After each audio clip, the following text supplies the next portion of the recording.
안녕하세요. 마천동에 사는 60대 여성입니다. 얼마 전 아들 상견례에서 있었던 일이에요. 안 사돈 되는 양반은 상담 심리를 전공한 교수였어요. 그런데 아들이 혼외자라고 하는 걸 알았는지 내 남편 외도를 받아줬다고 저를 무슨 환자 취급하더라고요. 사람마다 각자 처한 상황이 다른데 말이에요. 아니, 어떻게 남편이 다른 여자랑 몸을 섞었는데 참을 수가 있어요? 하긴 능력이 없으면 어쩔 수 없겠죠? 그렇다고 친모가 아닌데 감히 상견례에 나오실 수가 있어요? 저라면 부끄러워서 나오지도 못하겠어요. 말씀이 지나치세요, 장모님. 친모가 아니라뇨? 어머니 맞으세요. 자네는 입이 10개라도 할 말이 없어. 우릴 무시해도 그렇지. 의사만 아니면 이 결혼 못할 뻔했어. 알아? 우아하게 생겨서 이렇게 말하는 거 있죠? 솔직히 우리 남편 나쁜 놈 맞아요. 그렇지만 사돈한테는 베껴친 일 없잖아요. 특히 우리 아들이 무슨 죄예요? 당장 자리를 박차고 일어나려고 할 때 아들이 그 자리를 뒤집어 놓더라고요. 눈물로 키워온 것이 허사가 아니었어요. 오늘 이런 이야기를 하려고 사연을 보내봅니다. 요새는 허리가 아파 새신사이를 쉬고 있어요. 사연 듣는 일이 취미가 되어버렸는데요. 가만히 보니 제 이야기도 만만치 않아요. 다들 가슴속에서 드라마 한 편 같은 사연들 갖고 있다고 하잖아요. 이렇게 터놓고 말하면 기분이 좋아지겠죠. 허리 통증도 스트레스를 받으면 심해진다고 아들이 그랬거든요. 여기서 시원하게 속풀이 한번 해볼게요. 단도직입적으로 제 인생의 큰 하자는 남편입니다. 결혼 전부터 여자가 있었어요. 그것도 모르고 좋다고 신혼살림을 시작했어요. 게다가 아들까지 데리고 왔네요. 기가 막히죠? 그런데 그 아들이 공부를 잘했어요. 설상가상 남편은 교통사고로 죽어버려 실질적 가장은 저였죠.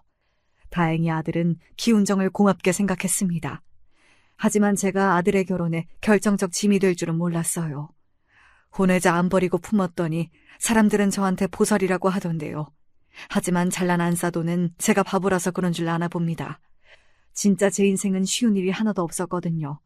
여러분은 어떠세요? 저는 태어날 때부터 전쟁이었습니다. 딸만 6 중 넷째인 저는 집에서 천덕꾸러기였어요. 엄마가 저를 임신했을 때 할머니가 용꿈을 꾸셨대요. 아들 꿈이라고 난리가 났어요. 처음으로 할머니가 시장에 가서 엄마가 먹고 싶다던 사과도 사오고 밭일도 안 시키고 공주 대접을 해줬대요. 그런데 낳고 보니 딸이라 엄마는 점심때 저를 낳고 바로 밭일을 했대요. 아무도 거들떠보지 않던 저는 엄마 젖도 못 먹었어요. 빽빽 굴어도 엄마는 젖도 안 물렸고 첫째 언니와 둘째 언니가 밥물 끓여 먹였다고 해요. 그런 언니들마저 없었으면 죽었을지도 모른다고 하대요. 고추 안 달고 나왔다고 이래도 되는 겁니까? 엄마를 그렇게 구박하던 할머니는 제 막내 여동생 낳는 것 보고 눈도 못 감고 돌아가셨어요. 우리 엄만 쓸데없는 딸만 6이라고 했지만 그 딸들 덕분에 비행기 타고 해외도 가보셨어요. 관절이 다쳐서 못 움직일 때도 딸들이 다 자기 집에 가서 모셨고요. 하지만 아버지는 아니었어요. 아버진 결국 다른 여자한테서 아들을 보고 말았죠. 그래서 하루 이틀 집에도 안 오셨어요. 그날도 아들을 낳은 여자 집으로 달려가는 아버지 바짓가랑이를 엄마가 붙들었어요.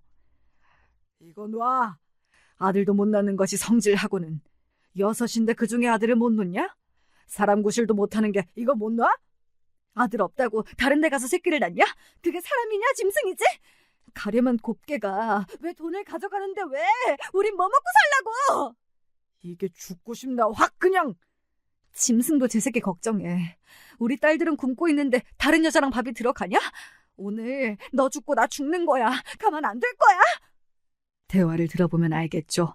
엄마가 할머니한테만 순한 양이었지 아주 성난 들깨처럼 무서운 분이었어요.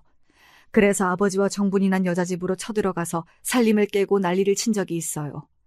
그 집에는 배다른 어린 남동생이 있었거든요. 걔도 무서워서 오돌오돌 떨고 있더라고요. 같이 이불 속에 숨어서 엄마가 진정되길 기다렸죠. 저랑 이 아이는 무슨 죄예요. 엄마는 항상 그 집 찾아갈 때는 저를 데리고 가셨어요. 한 달에 한 번 정도는 가서 성질을 피웠는데 그거라도 안 하면 엄마는 숨을 쉴 수가 없었다고 하네요. 처음에만 난동을 부렸고 나중에는 배다른 남동생만 하염없이 바라보고 오시곤 했어요. 하지만 아버진 우리보다는 그 집이 더 좋았던 모양이에요. 재산을 아름아름 빼돌리던 아버지는 땅 문서, 집 문서를 들고 그 여자와 야반 도주했어요. 졸지에 길거리로 나앉은 우리들은 둘씩 짝지어서 이모네로 외삼촌 집으로 뿔뿔이 흩어졌지요. 몇 개월 동안 얼마나 눈칫밥을 먹었는지요. 저는 엄마가 다신 우릴 찾으러 오지 않을 줄만 알았어요. 언니들도 보고 싶고 무서운 엄마도 그리워졌어요. 아버지가 그렇게 원망스러울 수가 없었어요. 커서 아버지 같은 남자는 절대 만나지 않겠다고 다짐했죠. 계절이 2번 바뀌고 나니 엄마가 수척해진 모습으로 우리 앞에 오셨어요. 그리고 다 쓰러져가는 초가집으로 우릴 데려갔죠. 아버지를 찾아 헤매다 문득 깨달음이 왔대요. 가족을 버린 남편을 더 이상 보지 않기로요. 그리고 날품 파리부터 국밥집 찬모, 노점을 하며 저희 6자매를 키웠습니다. 엄마의 피눈물을 보고 자라서 그런지 저희는 엄마의 일이라면 2팔 벗고 나섰어요. 나중에는 서로 모시겠다고 할 정도였으니까요. 쓸데없는 딸 자식이 엄마에게는 보석 같은 존재였던 거죠. 그런데 아버지는 아니었어요. 그렇게 재산을 가지고 도망가셨던 아버지는 5년도 못 사시고 뇌출혈로 쓰러지셨어요. 중풍이었죠. 여자는 바로 아버지를 버리고 도망갔고 시름시름 앓던 아버지는 혼자 돌아가셨어요. 더 가엾은 것은 배다른 동생도 아버지가 죽고 도망간 자기 엄마 찾는다고 헤매다 저수지에 빠져 죽었대요. 발을 헛디뎠다고 하던데 저는 이불 속에서 엄마의 난동을 피해 숨어든 그 남동생이 자꾸만 눈에 어른거렸어요. 동네 어른들이 네 아버지 죽었다, 네 동생도 죽었대 이러면서 알려주셨어요. 그 길로 엄마한테 달려갔는데요. 엄마는 찌그러진 양은 밥상에 반찬을 놓고 계셨어요. 엄마, 아빠가 돌아가셨대요. 그 동생도 죽었대요. 사람들이 막 그래요. 그래서 밥이나 먹어. 그런 인간이 호의호식하고 살 줄 알았냐? 여자든 남자든 배우자 버리고 새끼 버린 것들은 다 천벌받아. 알겠지? 엄마는 이미 다 알고 있었나 봅니다. 아버지 죽고 배다른 동생 데리고 가라고 했지만 엄마가 거부했대요. 자기 딸들도 굶고 있는데 여력이 없던 거죠. 엄마 생각에는 아버지 내연녀가 찾아올지 모른다고 여겼대요. 언니들이나 저나 아버지에 대한 기억은 없어요. 늘 못마땅하게 우릴 바라보던 표정만 생각이 났어요. 매번 언니들하고 모여 아버지 같은 남자 만나지 말자고 다짐했지만 인생이란 것이 어디 뜻대로 되나요? 첫째, 둘째 언니와 다섯째 동생은 성실한 남자 만나서 그런 대로 잘 살았어요. 막내는 독신으로 사니까 외로워도 남편 외도 문제는 없었죠. 그런데 저랑 셋째 언니는 아니었어요. 이상하게 잘 지내는 형제랑은 연락 자주 못하게 되더라고요. 솔직히 남편 외도가 우리 잘못도 아닌데 주눅이 드는 거 있죠. 그래도 문제가 생기면 자매들이 우르르 모여 해결하는 것도 고맙긴 했어요. 제 인생의 오점이 남편을 어떻게 만났는지 이야기하려고 하는데 숨이 턱 막혀요. 생각도 하기 싫어요. 하지만 아들을 만난 이야기니 꼭 참고 해볼게요. 고등학교를 졸업하고 취업을 바로 못했어요. 제가 몸이 약해서 자주 쓰러졌거든요. 빈혈이라고 그러던데 엄마는 제게 피덩이일 때 젖을 못 물려서 그렇다고 했어요. 그래서 둘째 언니 신혼집인 거여동에서 지냈어요. 둘째 언니가 가게를 운영해서 집이 빈다고 저보고 집을 봐달라고 하는 거예요. 하지만 몸만 약한 거지 사지육신 멀쩡해서 집에만 있으려니 답답했어요. 그러다 마천동 근처 약국에서 보조원을 모집한다는 공고를 봤어요. 근 약국은 아닌데 약사분이 임신해서 청소도 도와주고 고객 응대도 할 수 있는 직원을 뽑는 거였어요. 원래 제 꿈은 약사였거든요.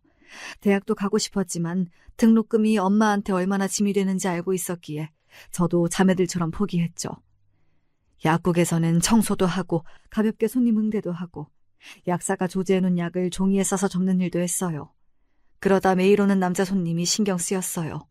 근처 회사원이라고 하는데 양복에다 뿔테 안경이 근사해 보였죠. 저보다 8살이 많은 남자였지만 그래도 좋았어요. 그러다 차도 마시고 밥도 먹고 정을 쌓았는데요. 5번 만나고 나니 결혼하자고 해서 저는 의심 없이 했어요. 시부모도 약국 근처에 사셨는데 제가 친절해서 좋았다며 허락하셨고요.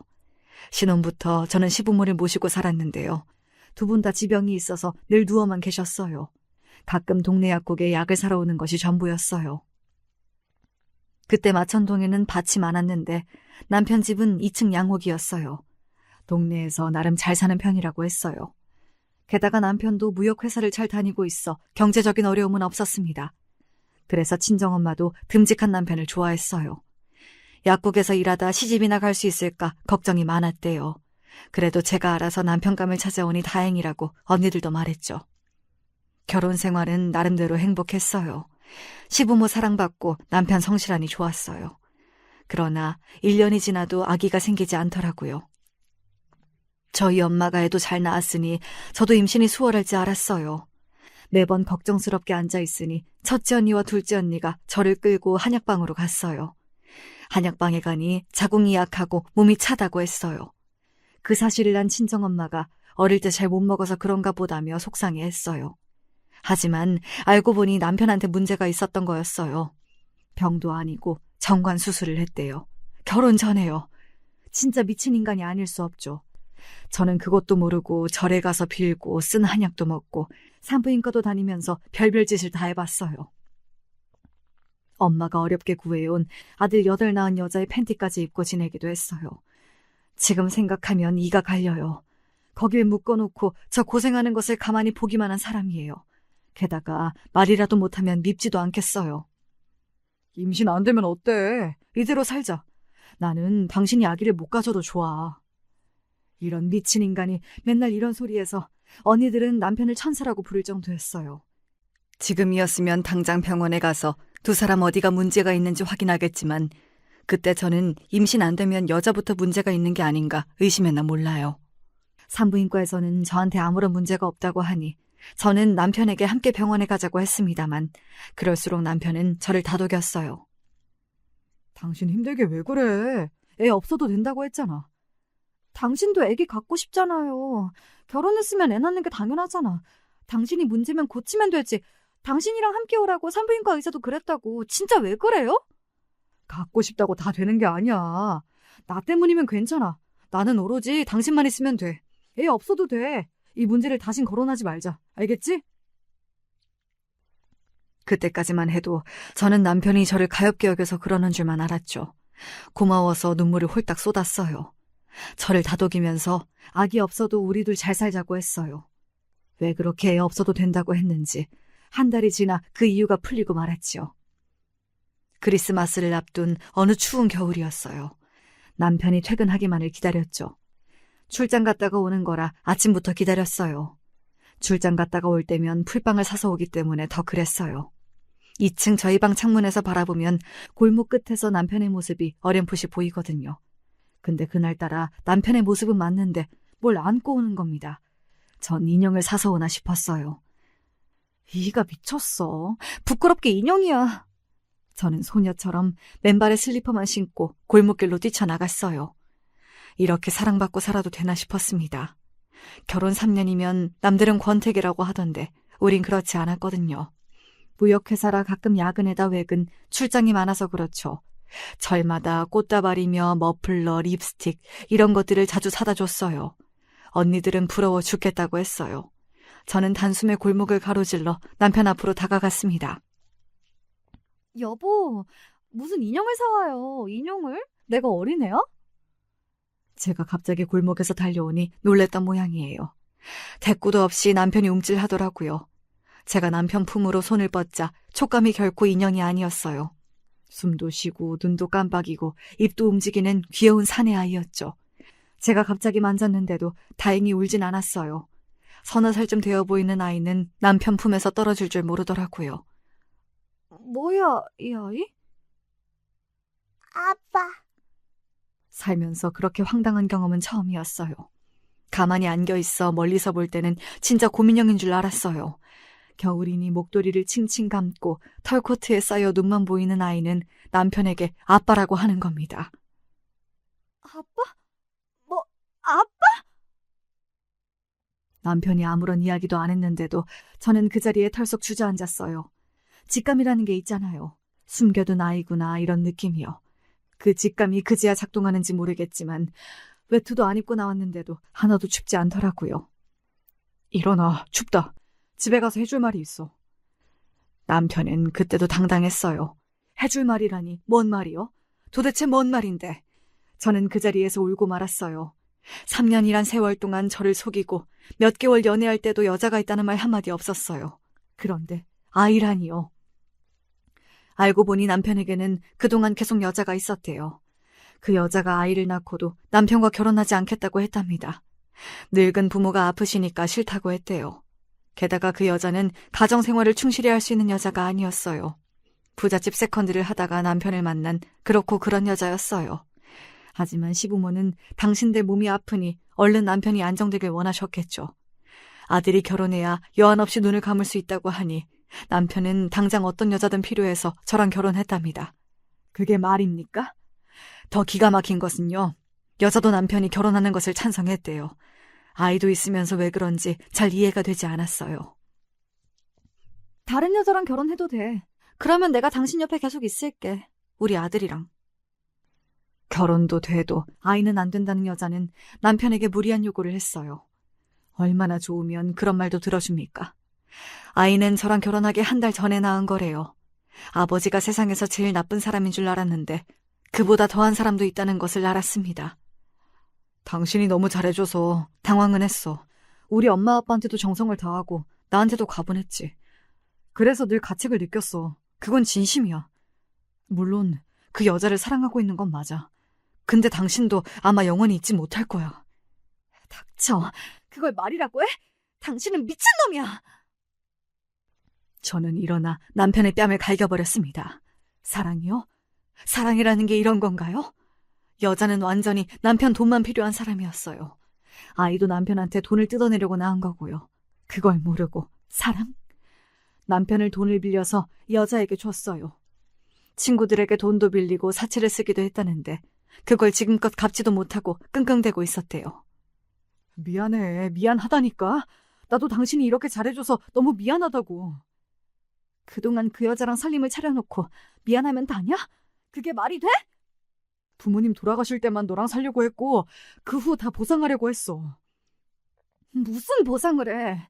남의 인생 다 망쳐놓고 무슨 보상? 너는 네 부모 죽기를 바라니? 얼른 돌아가시라고 기도하지 그래. 차라리 간병인을 고용해라. 그게 낫겠다. 미친 인간아.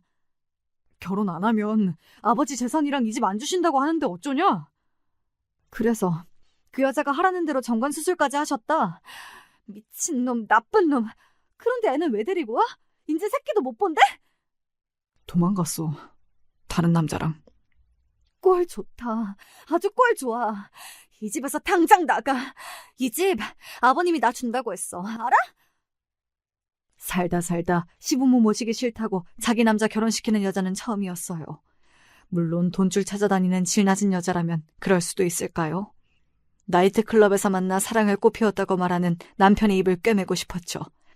정상적인 여자라면 그게 말이나 됩니까? 장가 보내고 정관 수술시키고 부모 죽을 때 기다리고? 그 여자는 남편보다 5살이나 많대요. 여우한테 홀려도 단단히 홀린 이 남자, 꼴도 보기 싫었어요. 혼외자가 있는 걸 아신 시부와 시모는 응급실까지 다녀오셨죠. 평생 음전했던 시모는 아들의 기막힌 행태에 아예 거동 못하게 됐고 교장으로 퇴직하신 시부는 가문의 수치라며 한동안 말을 안 하셨어요. 그러다 나중에는 시부가 제 손을 잡고 잘못했다고 오히려 싹싹 비셨어요. 대신 2층 양옥집을 제 이름으로 해주신다고 했어요. 그리고 이혼해서 새 출발하라고 하셨죠. 모질게 마음을 먹고 짐을 몇 번이나 싸고 풀렸는지 몰라요. 병든 시부모와 우는 어린아이가 있는데 차마 못 나오겠대요. 그래서 남편을 당장 내쫓아버렸죠. 한시도 같은 집에서 숨을 쉬기 어려웠어요. 남편도 순순히 여간방으로 가더라고요. 시부모도 저를 말리진 않았어요. 게다가 아이는 그렇게 가는 제 아빠를 바라보기만 했어요. 아빠하고 따라간다고 하면 그대로 두려고 했는데 아이는 가만히 웅크리고 있었어요. 그 아이가 바로 지금 제 아들입니다. 남편을 내쫓고 방에서 제가 울고 있는데 한쪽 구석에서 꼬르륵 소리가 나는 겁니다. 애 뱃속에서 그렇게 큰 소리가 나는 걸 처음 들었어요. 생각해보니 저녁 시간이 훨씬 지났던 거예요. 저는 눈물을 훔치고 부엌에서 대충 밥을 차려왔어요. 애들은 참기름에 밥 비벼서 김치 씻어주면 잘 먹잖아요. 그렇게 준비했는데 나오라고 해도 아들은 구석으로 자꾸 기어들어갔지요. 오랫동안 웅크리고 있다가 제가 참기름과 간장에 밥을 비비니까 냄새 때문인지 서서히 기어나왔어요. 그 밥을 어찌나 맛있게 먹는지요. 저는 아들의 눈망울에서 예전에 배다른 동생이 떠올랐어요. 그래서 아들이 남다르게 느껴졌어요. 게다가 아이는 4살이라고 하는데 말을 너무 잘하는 거 있죠? 누나 배고파. 밥 더 줘. 누나? 내가 누나야? 누나로 보여? 응, 누나 밥 더 주세요. 네? 너 말 진짜 잘한다. 근데 뱃속에 거지가 들었니? 밥 몇 그릇째야? 밥 줘. 맘마 줘. 아이는 금방 적응했어요. 아빠, 엄마도 찾지도 않았어요. 그런데 매번 배고프다 칭얼거렸어요. 이 집에서 밥을 주는 사람이 저란 걸 아는지 누나라고 부르며 제 주변을 맴도는데 싫다기보다 불쌍해 죽겠더라고요. 저도 엄마가 외면하고 아빠가 무관심할 때 이상하게 배가 고팠거든요. 그래서 목욕도 하고 밥도 주고 아이를 돌보기 시작했어요. 누가 보면 저보고 바보 천치라고 할 정도로 아이한테 잘했어요.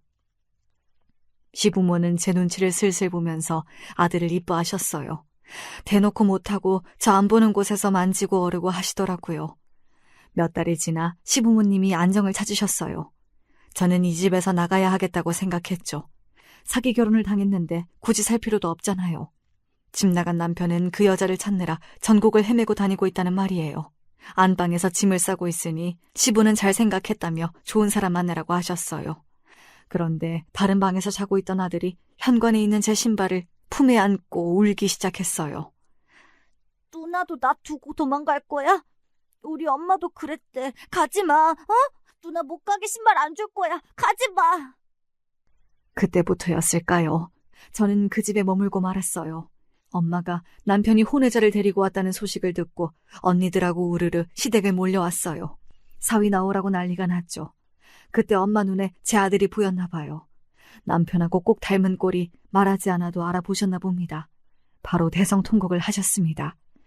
자식 부모 팔자 안 닮게 하려고 이 고생했는데 아이고 아이고 하시면서 가슴을 쥐어뜯더라고요.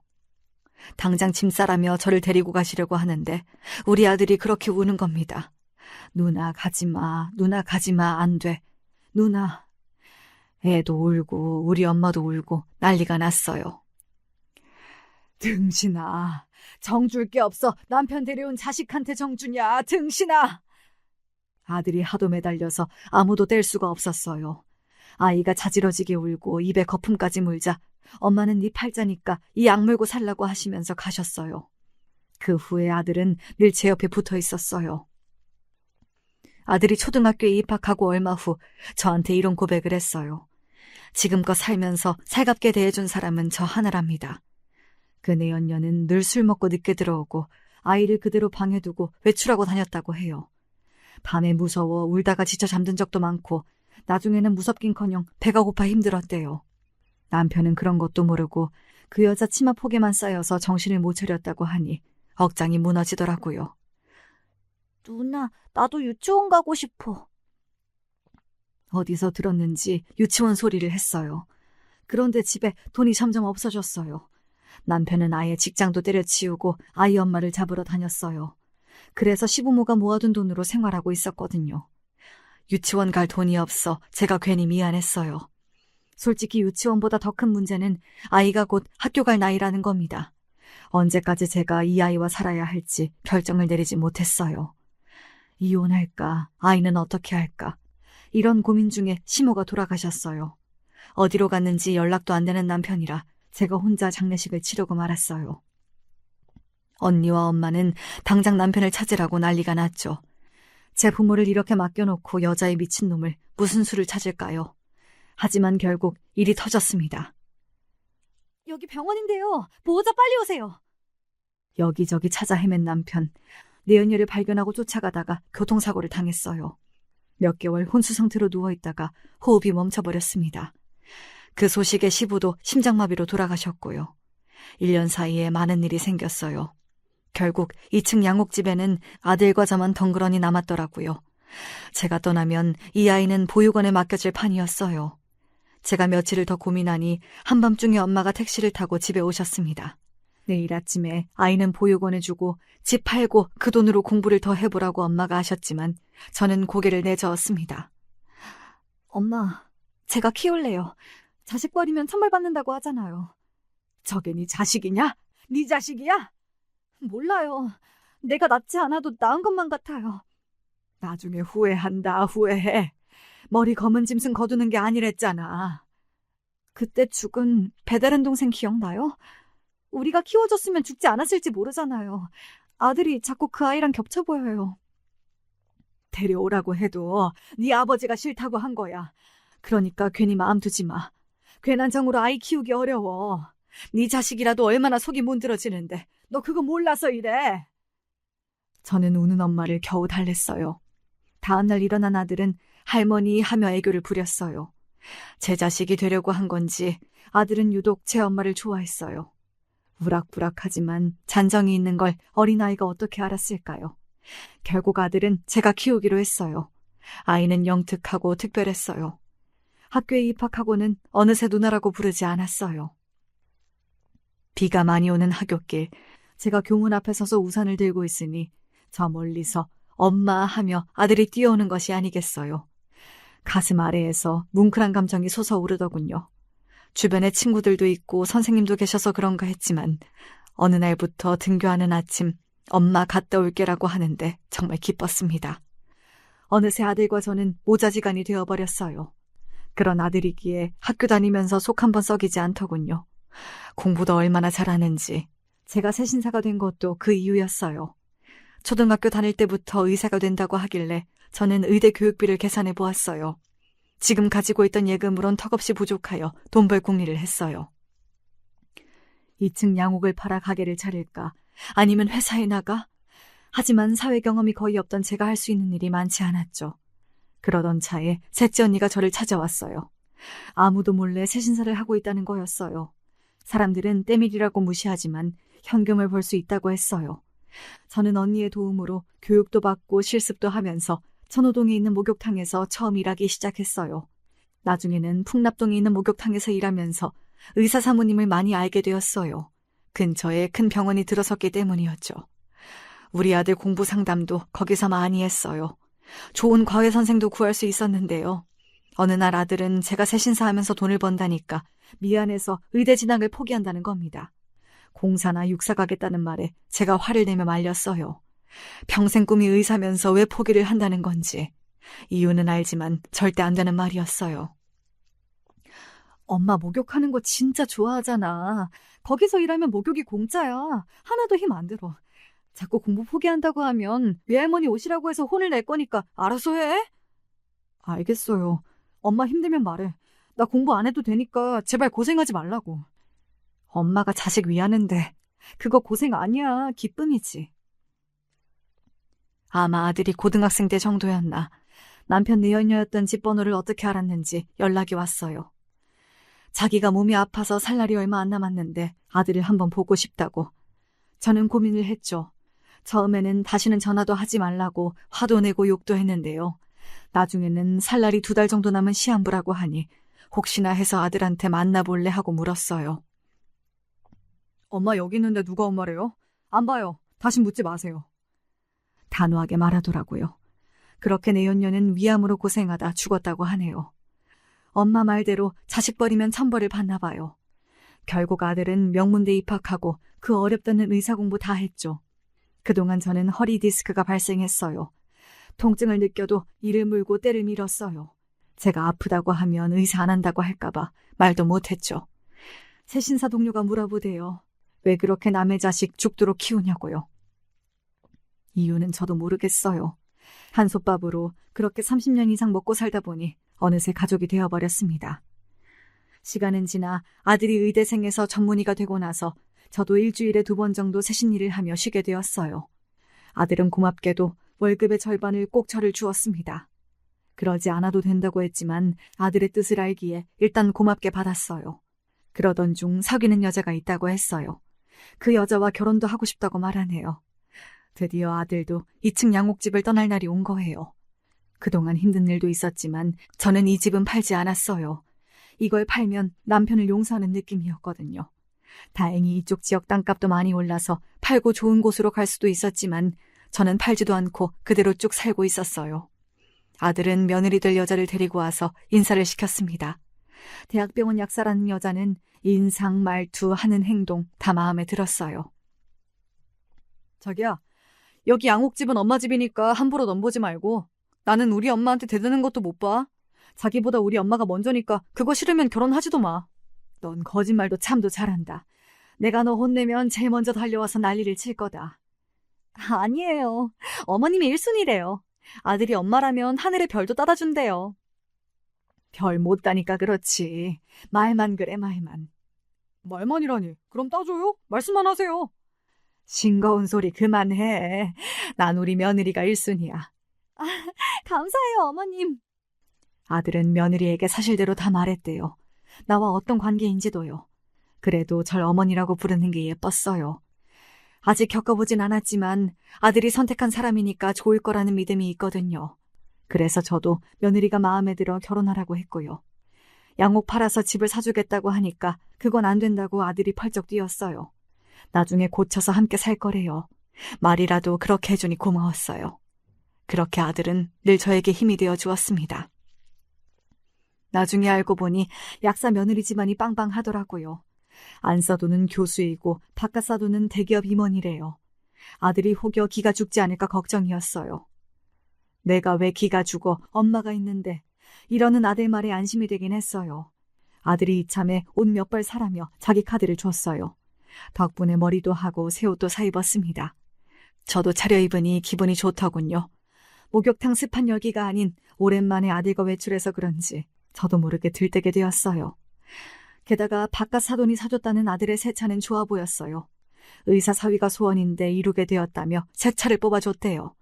아들이 인정받고 사랑받는 것 같아 다행이라고 생각했어요. 안사돈이 교수라는데 괜히 어색하다 얘. 김씨 아줌마 딸하고 결혼하면 좀 좋아. 그냥 편하게 돼지갈비집에서 만나면 되지.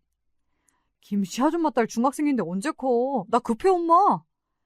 눈도 깜짝 안 하고 징그러운 소리도 잘한다. 그나저나 살 집은 마련된 거야? 아니면 엄마가 도와주고. 며느리 줄 반지 세트 해줬으면 됐지. 그냥 전세 구했어요. 이 차도 안 받으려고 한 거 장모님이 난리를 쳐서 받긴 했어요. 엄마는 부담 안 가져도 돼요. 알겠죠? 신혼여행이라도 보내줄게. 하와이, 몰디브, 유럽 말만 해. 그 정도 능력은 되니까. 우리 당장 신혼여행 못 가요. 요새 응급실 근무도 하니까. 그래? 난 뭐라니? 걱정이다, 걱정이야. 걱정이 엄마 허리를 더 망가뜨릴 수 있어요. 디스크도 스트레스로 발생하는 겁니다. 알겠어요, 선생님. 근데 결혼하고 너 여자 조심해. 내 손에 걸리면 너 죽고 나 죽는 거다. 아유, 무서워. 외할머니 닮아서 너무 무섭다. 어느새 아들은 우리 언니네 가족들과 자연스럽게 친해졌네요. 우리 엄마 보고 외할머니라고 하면서 생일이건 명절이건 안부 전화라도 하더라고요. 자랑 삼아 한 말씀 드리면 언니네 조카 중에 우리 아들이 제일 공부도 잘했어요. 아들이 전문의까지 되니 요새는 목에 힘이 좀 들어가네요. 어느새 상견례 장소에 도착했어요. 근사한 이탈리아 식당이라도 예약한 줄 알았더니 갈비집이었어요. 이런 데서 상견례 해도 돼? 제가 그랬더니 엄마 편한 대로 찾아왔다고 하더라고요. 세심한 구석이 있어 고맙기도 했어요. 음식마저 낯설면 더 어색할까 고민했는데 다행이더라고요. 가게는 여느 고깃집이 아니라 레스토랑 같았어요. 종업원이 예약된 방으로 우리를 안내해줬어요. 가보니 우아한 귀부인 하나랑 중후한 신사분이 있더라고요. 귀티가 잘잘 흐르는 사람들이었어요. 인사를 건네고 앉게 되었는데 참 뭐라고 해야 되나 싶은데 갑자기 원래 며느리도 의대를 보낼 수 있었는데 약학계통에 관심이 있어 약사가 되었다고 안사돈이 말문을 열었어요. 저도 약국에서 일했는데 약냄새가 좋은 사람들이 있어요. 저도 참 좋더라고요. 맞아요. 어머님, 저도 그게 좋았어요. 아니, 동네 약국이랑 대학병원 약국은 달라요. 약 조제는 우리 딸이 하는 게 아니라요. 하긴 아실지 모르겠네요. 하여간 의사로 키우시느라 고생 많으셨어요. 돈이 한두 푼이 아닌데 목욕탕에서 고생 많이 하셨다고 들었어요. 네, 뭐 그냥 이랬죠. 아들이 공부를 워낙 잘하니까요. 세신사로 고생 많으셨죠. 그거 아니면 저 의대 못 갔습니다. 직업에 귀천이 있습니까? 아드님 잘 키워내셨어요. 훌륭하세요. 당신도 본받아. 저렇게 이해심 많고 천사 같은 분도 계시네 그래. 그 순간 안사돈의 안색이 차갑게 변했어요. 저보고 천산이 어쩌니 하는 것 보니 정직이 철학인 우리 아들이 벌써 자신의 출생 다 이야기했나 싶었습니다. 하지만 안사돈은 그걸 받아들이기 어려웠나 봅니다. 이상하게 저를 공격하기 시작했어요. 네, 그렇죠. 부군 돌아가시고 고생이 많으셨겠어요. 근데 제가 듣기로는요. 엄마, 그 이야기 안 하시기로 했잖아요. 오빠가 다 말씀드렸는데. 조용히 해, 넌. 내가 물어볼 말이 있어서 그래. 사부인, 피 한 방울 안 섞였는데 그렇게 고생하실 필요 있나요? 복수심? 아니면 동정? 혼외자를 의사로 만들었다. 뭐 그게 자랑은 아니잖아요. 남편 외도도 결국 아내 오점이기도 해요. 안 그렇습니까? 뭐 하시는 겁니까, 어머니? 뭘 하다니 이야기하고 있잖아. 참나 웃겨 죽겠네. 혼외자 아들 의사까지 만들어? 굳이 왜? 때밀이까지 하면서 말이야. 지나가던 사람들이 웃어요. 여자들이 이렇게 미련하게 참고 사니까 남자들이 못된 짓을 하죠. 갑자기 상견례장에 찬바람이 불기 시작했습니다. 남편이 나쁜 놈은 맞습니다만 이제와 안사돈이 할 말은 아니죠. 말씀 좀 해보세요. 갑자기 말이 없어요? 하긴 능력이 없으셨으니 참고 살았겠지만 그게 정답은 아니죠. 게다가 친모도 아닌데 우리 딸한테 시모 대접 받으시면 안 돼요. 오늘 상견례 이후 결혼식장에는 안 오셨으면 좋겠어요. 아니 이 여자가 무슨 소리야. 교양 없이. 사과드려 어서. 참고 사는 게 어때서? 우리네 어머니 다들 그렇게 사셨어. 그니까 그게 잘못이에요. 왜 여자만 참아요? 혼외자 키운 게 뭐 대단한 일 했다고 다들 난리야. 저기요. 말씀 좀 해보세요. 왜 참고 사셨어요? 그런 여자들 보면 이해가 전혀 안 가. 바보들 같아. 예전에는 무식하고 못 배웠다고 치죠. 남자 외도 받아주면 습관이 돼요. 당신 같은 사람 때문에 외도 이해 못하는 여자들이 손해를 본다고요. 엄마, 그만하세요. 어머님이 무슨 외도를 이해해요? 왜 나보고 야단이야? 얼마나 못났으면 혼외자까지 키우니? 때밀이 하면서. 듣고는 있는데 저 여자가 뭐라고 하는 건지 한국말인데 이해가 전혀 안 되었어요. 참고 살다니 뭘 손해를 본다는 건지. 외도를 이해해요? 어떤 여자가 자기 남편이 다른 여자 만나는 것을 이해합니까?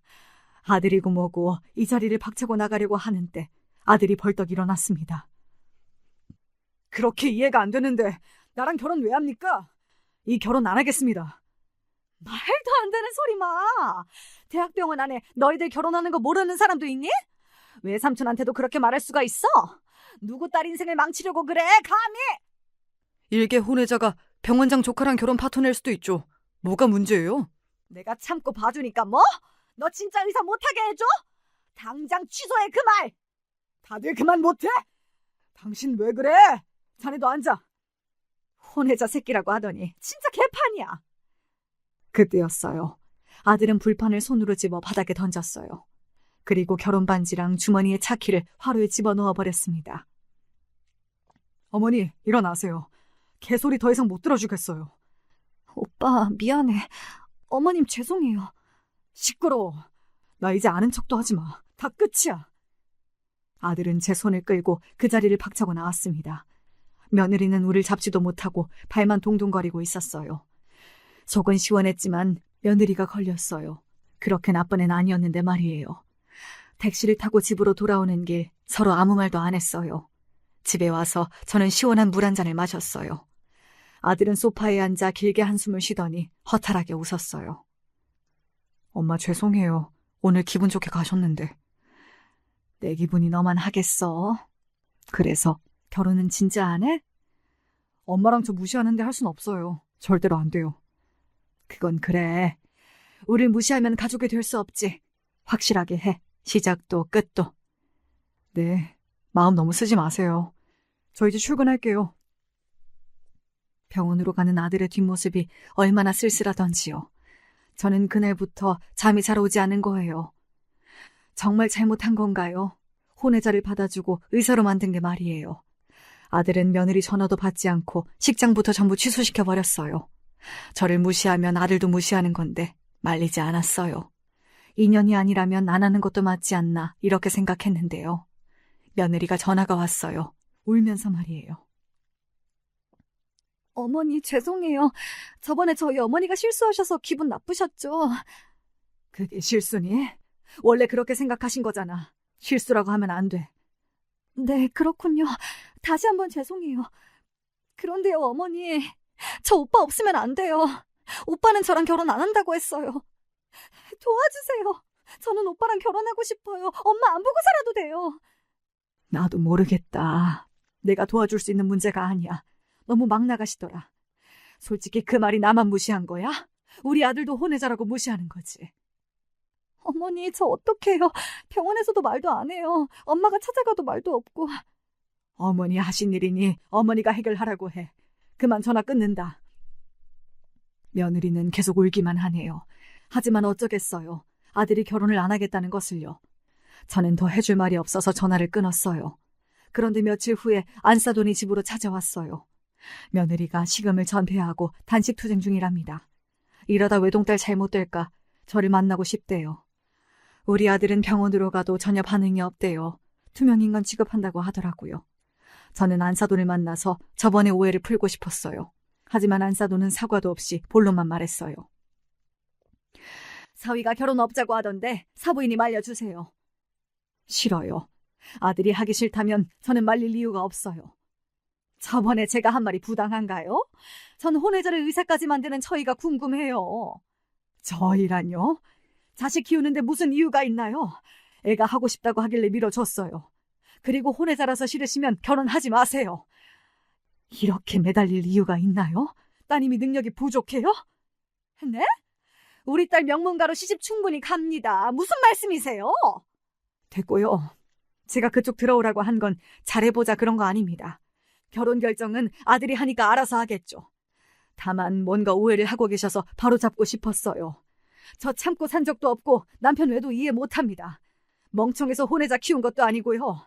많이 배우시고 남의 생각 함부로 정하지 마세요. 네? 우리가 어떤 풍파를 이기고 여기까지 온 건지 다 모르시잖아요. 그런데 함부로 이야기하지 마세요. 아시겠어요? 감히 어디서 판단합니까? 저기요. 내 오빠가 아드님 병원장이에요. 제 말 한마디면 아드님 인생이 달라져요. 말 조심하세요. 대기나 말 가려 하세요. 저는 할 말 다 했으니 가세요. 우리 딸이 지금 일주일째 밥을 안 먹어요. 책임지세요.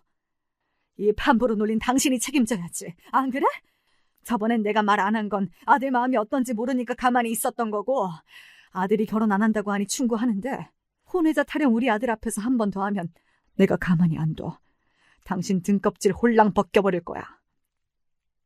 제가 갑자기 세게 나오니 안사돈 당황해서 얼굴빛이 장난이 아니었어요. 우리 엄마 DNA가 제 몸에서 흐르고 있는데 한마디로 까불고 있더라고요. 아직도 안 갔어요? 머리채 잡아줘요? 하고 말하니 놀라서 안사돈이 문을 박차고 나갔습니다. 혼비백산 달아나는 꼴이 우습게 느껴졌어요. 한바탕 뱉어내고 나니 속이 시원하대요. 그리고 며칠이 지나자 병원장이 아들을 호출했대요. 아마 안사돈이 뭐라고 이야기한 모양이겠죠. 단식 투쟁 중인 자기 조카랑 결혼을 왜 안 하는지 물어보길래 상견례 때 있었던 일을 말했다고 합니다. 그랬더니 안사돈이 오빠에게 혼이 났다고 하네요. 저한테 다시 가서 사과하라고. 저는 한숨이 절로 나왔어요. 할 말 다 했는데 왜 또 만나자는 건지 말이에요. 아들은 아직 용서도 안 되고 결혼도 하기 싫다고 합니다. 저도 마찬가지였어요. 안사돈은 집요한 구석이 있었어요. 배운 여자라 그런가요? 만나기 싫다고 해도 막무가내입니다. 밤이고 낮이고 연락이 오는 통에 저는 목욕탕으로 찾아오라고 했습니다. 설마 여긴 오지 않겠지 싶었거든요. 세신사들과 목욕탕 한쪽에서 점심을 먹으려고 다 같이 모여있는데 안사돈이 찾아왔어요. 거의 다 벗고 있는데 안사돈만 옷을 입고 있으니 어색했어요. 속옷 차림의 세신사들이 안사돈을 구경하듯 서 있었어요.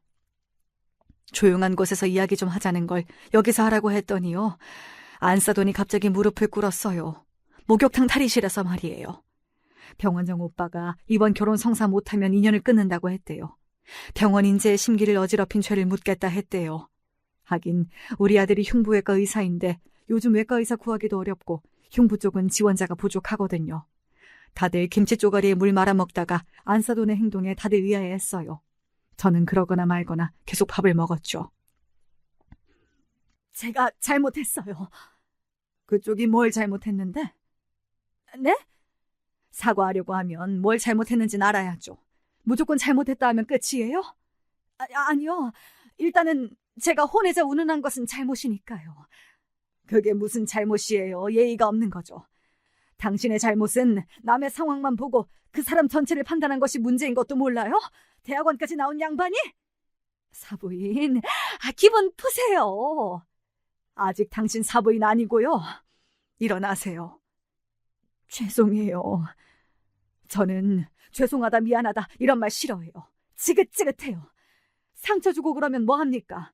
저한테 이러지 말고 우리 아들 마음 달래주세요. 그리고 어디 가서 함부로 남의 마음 판단하지 마세요. 전 기다리는 손님이 있어서 가봐야겠어요. 와, 푸신 거예요? 저는 앞으로 사돈 안 보고 싶어요. 만약에 애들끼리 결혼해도 말이죠. 그게 제 답이요. 다시 찾아오시면 제가 결혼 반대할 겁니다. 안사돈은 이렇게 사과하면 제가 받아줄 줄 알았나 봐요. 집에서 그랬다면 모를까. 이제는 아니죠. 저는 목욕도구를 챙겨들고 탕 안으로 들어갔습니다. 안사돈은 한숨을 길게 쉬더니 목욕탕을 빠져나갔어요. 그 후에 저는 안사돈과 마주친 적이 없었습니다. 안사돈은 우리 아들한테도 무릎을 꿇고 빌려고 했대요. 아들 말로는 간신히 말렸다고 합니다. 아들은 장모 때문이 아니라 며느리가 걱정되니 결국 결혼하겠다고 했어요. 하지만 결혼식도 생략하고 엄마랑 인연을 끊으라고 했대요. 며느리는 알겠다면서 미친 듯 고개를 끄덕였다고 합니다. 결혼 후 교류를 거의 안 하고 지내고 있어요. 얼마 전 2층 양옥집을 없애고 그 자리에 5층짜리 빌라를 세웠습니다. 건물주가 된 거죠. 아들과 제가 돈을 합쳐서 지은 건데요. 명의는 제 이름이 되어 있지만요. 빌라 4층은 제가 살고 아들 내외는 5층에 삽니다.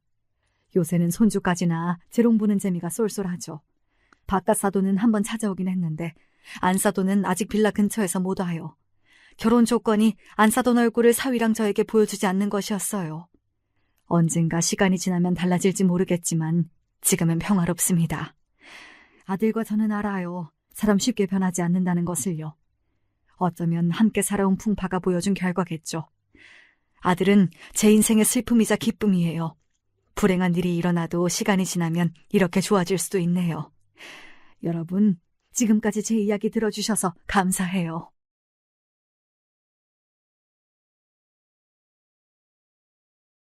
안녕하세요. 저는 이제 막 40대에 접어들었고 귀여운 딸아이를 하나 둔 가장입니다. 결혼 같은 거 안 하겠다고 결심하고 살아왔는데 어찌어찌 이런 생활에 접어든 거 보면 인생이란 건 참 알 수가 없어요. 물론 지금 이렇게 안정된 상태에 오기까지 결혼하고 나서도 많은 일이 있었답니다. 저는 외동아들로 형제 자매 없이 자라온 삶인데다가 원체 부모님도 무뚝뚝하신 편이에요. 그런 와중에 아주 다정하고 사람 잘 챙기는 아내를 만나서 결혼했죠. 이런 아내를 보고 우리 부모님도 엄청 좋아하셨답니다. 아이고, 이렇게 이쁜 며느리를 만나게 될 줄 누가 알았겠냐. 우리 성중이가 보통 딱딱하고 재미없어야지 원. 그렇게 장가 안 간다고 고집을 부려대는 통에 내가 보통 고생한 게 아니야. 어머, 성중 씨가 그랬어요? 하긴 저한테도 장가 가기 싫었다고 말하더라고요. 저 만나고 결혼 결심했다고 하는데 이게 원 그냥 하는 말 같아서요. 그러자 어머닌 아주 손사래를 치며 제 편을 들어주셨어요. 진짜야, 진짜. 이 녀석이 여지껏 이렇게 뭘 적극적으로 하겠다는 거 처음 봤어. 집구석 들어가는 것도 관심이 없다니까. 근데 대뜸 아가씨를 데려와서 결혼을 한다니 놀랄 수밖에 없지. 엄마, 내가 또 언제 그렇게까지 했다고. 제 얘기는 이제 그만하세요. 이렇게 너스레를 떨 정도로 아내는 우리 집 한가운데 들어와서 아주 평온한 분위기를 만들어줬죠. 평생을 딸 없이 살아오셨던 우리 부모님은 아주 며느리한테 애가 다르셨는데 전 그 부분이 아내에게 미안했어요. 우리 엄마 아버지가 너무 자기한테 자주 연락하는 것 같아서 정말 미안해. 굳이 그렇게 매일 전화하고 그러지 마. 불편하면 내가 안 한다고 할 테니까 너무 나서서 걱정하지 마. 난 자기네 집 분위기 좋은데 어머니도 나 너무 이뻐해 주시고 아버님도 나 이쁘다고 우리 집으로 귤 보내주신대. 나 정말 괜찮아.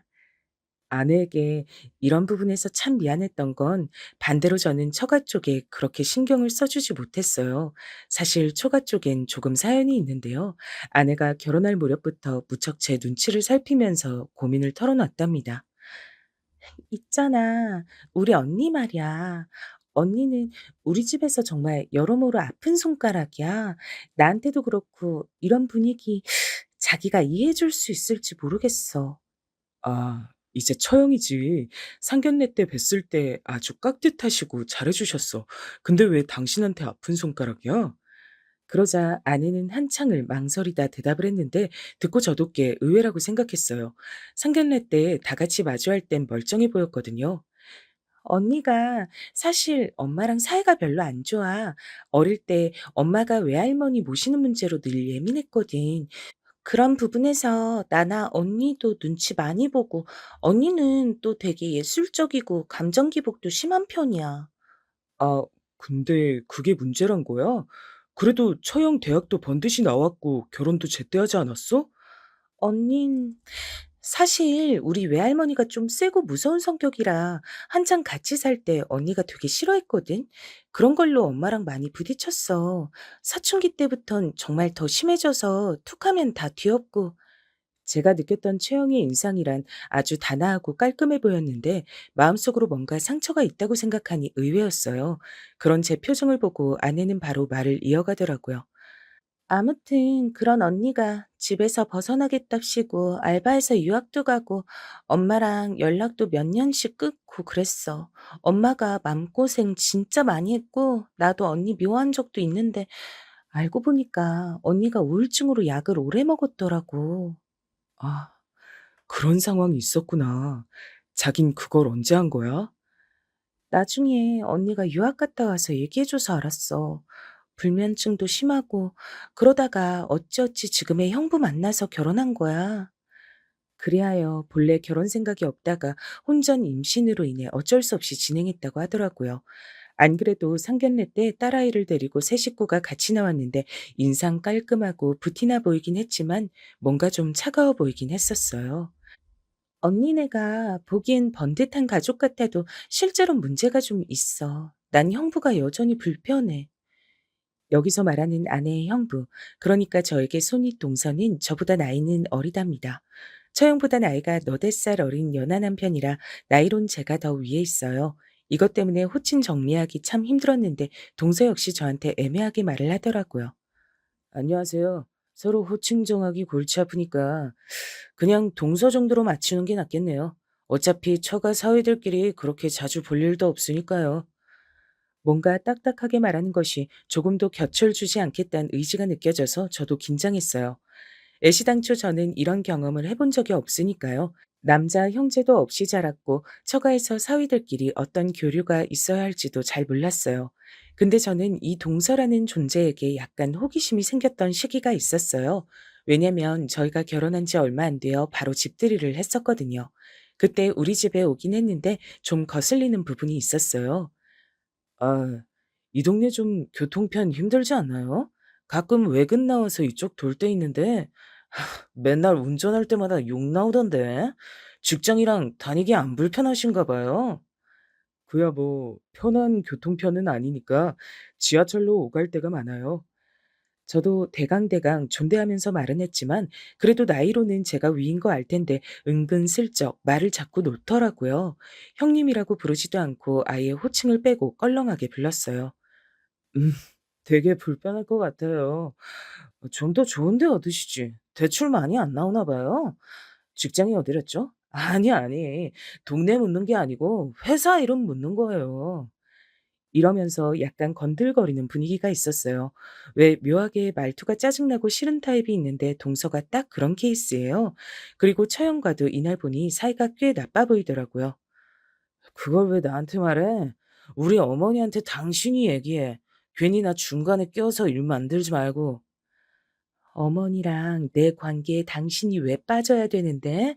자꾸 특별히 모여야 할 일도 없는데 일 좀 만들지 마. 이러니 아내는 당황해서 그 둘 사이를 어찌어찌 해보려고 엄청 노력하더라고요. 언니의 위태한 가정을 보고 있는 동생 마음이 어떨런지 저는 이때 간접적으로 체험을 한 것 같아요. 아, 언니 왜 그래? 유정이도 보고 있는데 둘이 싸우지 말고 이따 집에 가면서 둘이 얘기해. 저기 형부 김치찌개 좀 싸드릴까요? 형부 좋아하시니까 따로 담아드릴게요. 그러면서 한층 달래려는 엇뛰었고 결국 처형네 부부는 조근조근 싸우려다 말고 참더라고요. 그렇게 자리가 파하고 난 뒤 조심스레 아내에게 물었어요.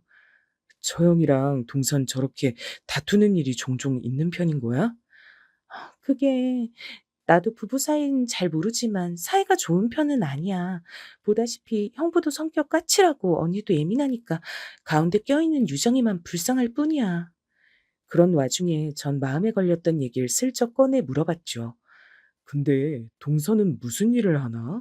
아까 나한테도 꼬치꼬치 자세히도 묻더라고. 우리 회사 이름 말해주니까 그냥 자기도 안다고 말을 하던데. 암튼 무슨 일 하는 거야?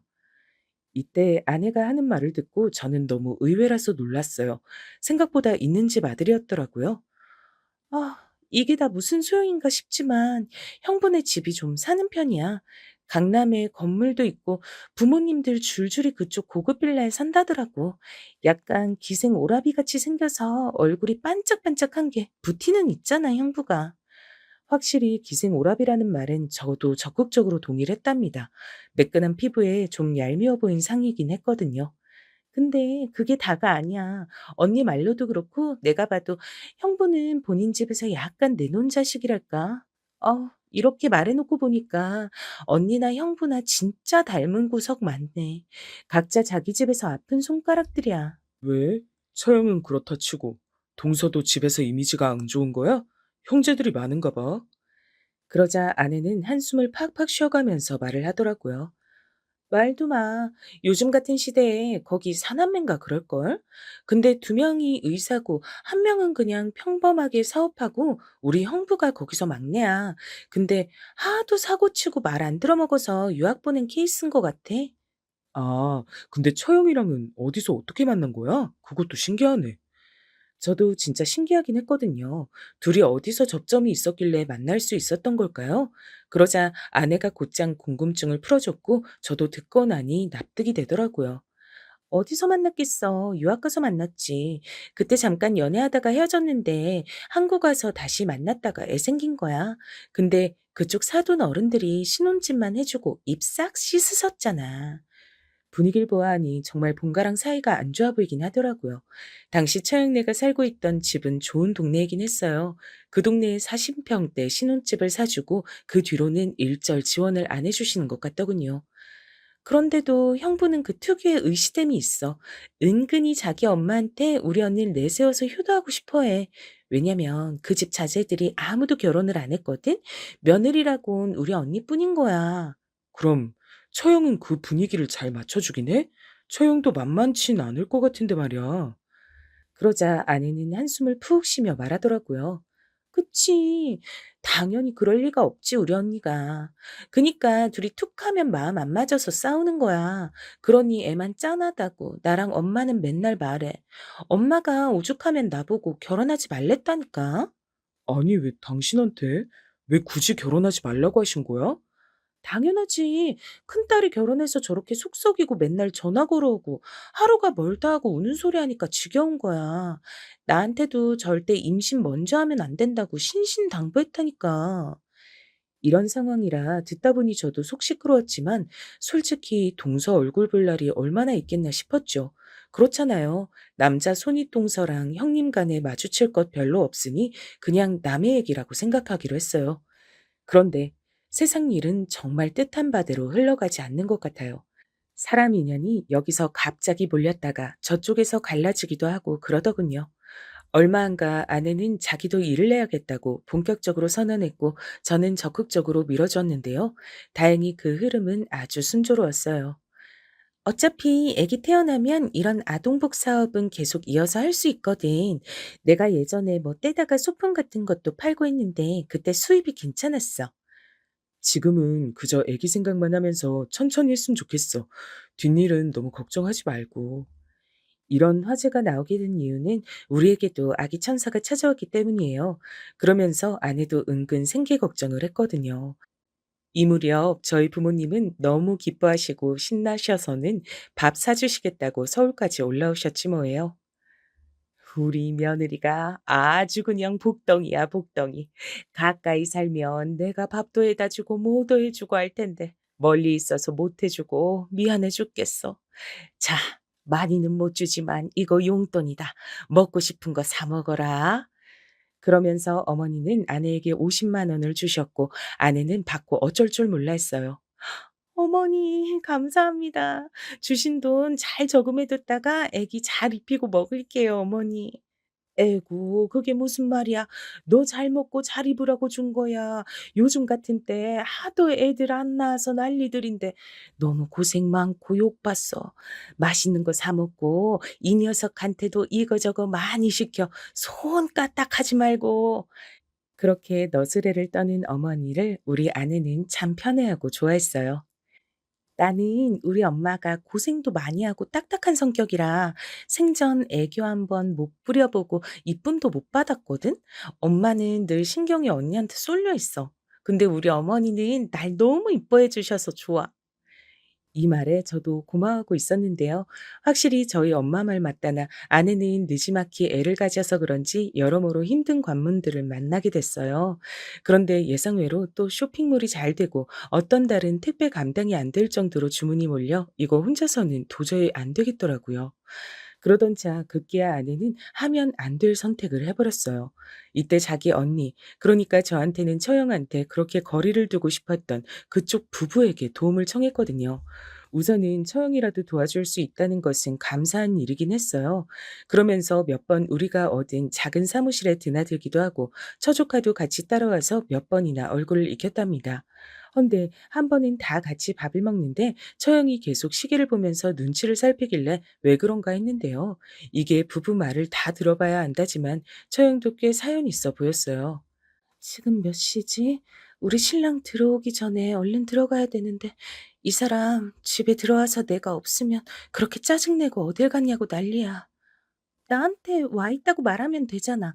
내일 도와주는 거 아직도 말 안 했어?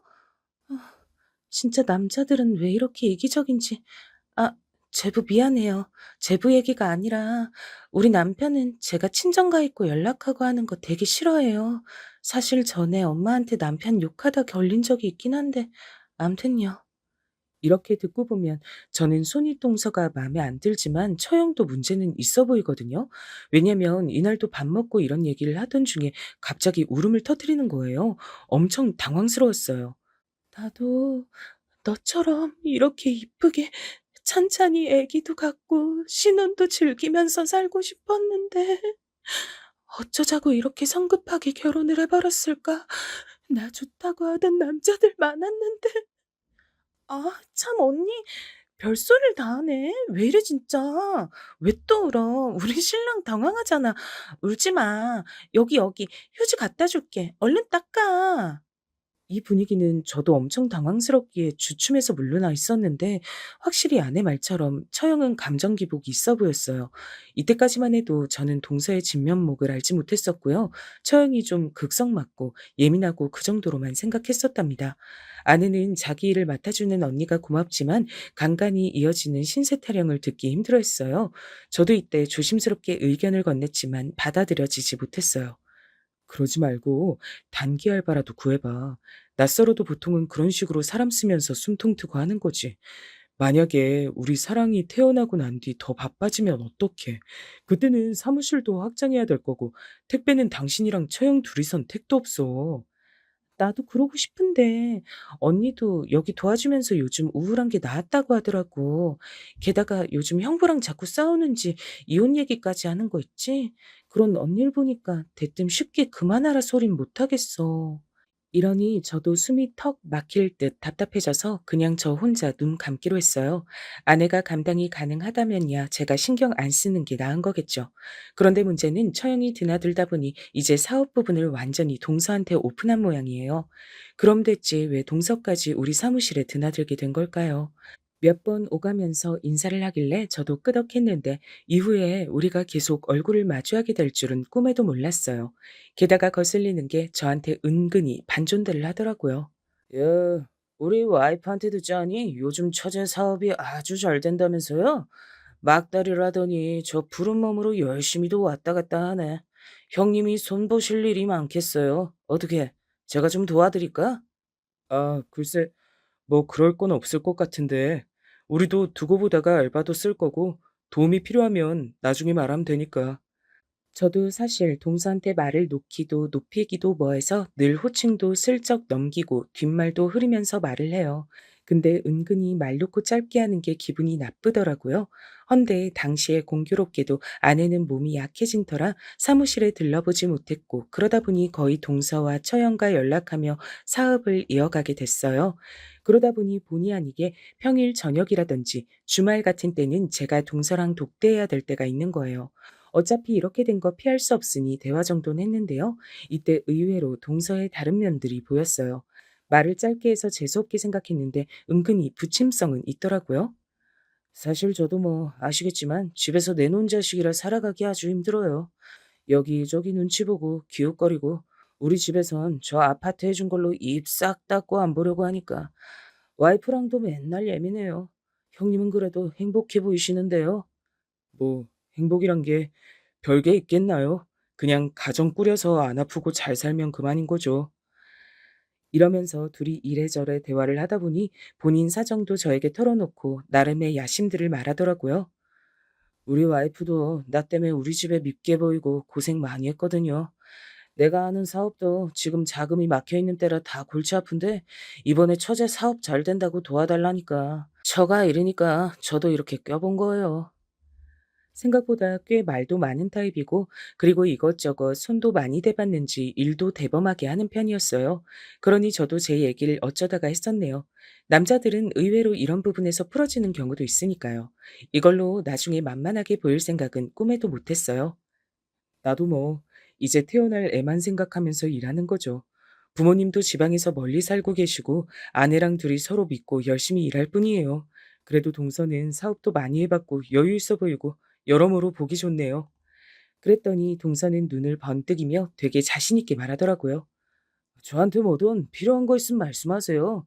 솔직히 처제 사업하는 것도 제 눈에는 이것저것 보여서 더 조언하고 싶은데 가족이니 더 조심스러운 거죠. 그리고 아실지 모르겠는데 제가 장모님이랑 사이가 좀 별로예요. 장모님이요? 장모님이랑 왜 어차피 둘이 얼굴 볼 일도 그닥 없지 않나요? 우리 장모님은 무뚝뚝한 편이시지만 저한텐 그럭저럭 살갑게 대해주신 편이거든요. 그러니 이 말을 듣고 새삼 새로웠어요. 솔직히 서운하달까? 그런 게 좀 있어요. 아니, 남녀 간에 임신하는 게 어디 한쪽 탓이기만 한가요? 잡을 거면 본인 딸도 잡으셔야지. 옛날에 제 등짝을 얼마나 매섭게 때리셨는지 몰라요. 그 기억이 있어가지고 솔직히 장모님 잘 안 봐요, 저는. 아, 그것 때문이었구나 싶어 그냥 그런가 넘기려고 했는데 그 뒤에 이어지는 동서의 말은 좀 소름이 돋았어요. 이렇게까지 볼 일인가 싶더라고요. 참 보면 노인네들이 분수를 잘 모르더라고요. 딸이 임신해서 보내는 와중에 뭐라도 얹어 나올 집이면 나도 그렇게 짜증은 안 났을 텐데 빈손으로 보내다시피 하면서 손찌검 할 일은 아니잖아요?